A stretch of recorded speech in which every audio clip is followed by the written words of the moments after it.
makapangyarihan sa lahat, pinagmulan ang lahat ng pagmamahal, karunungan at kabutihan. Kami po ay napuspos ng galak, taos-pusong lumalapit at nanalangin para sa ikatatagumpay ng araw na ito, upang kilalanin ang bunga ng aming pagsusulikan. Salamat po sa bawat buhay namin na ngayon ay hahambang sa panibagong antas ng aming pag-aaral. Patuloy mo po kami gabayan na naaayon sa iyong kalooban. Nawa ang aming mga natutuhan ay maging kapatipakinabang sa aming mga sarili, sa kapwa at maging sa bayan.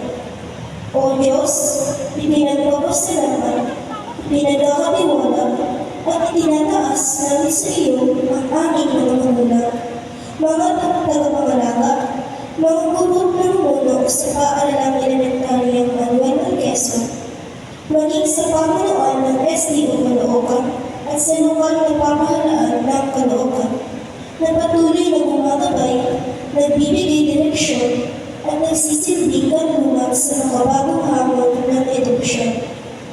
Ikaw po sana ang manguna sa aming mga naisip at mga pangarap. Taos-puso mo kami humihingi ng tawad sa lahat ng aming kasalanan. Ito po ang aming samo at dalangin at iniaalay namin sa iyo na buong puso kasama ng lumikha. Amen.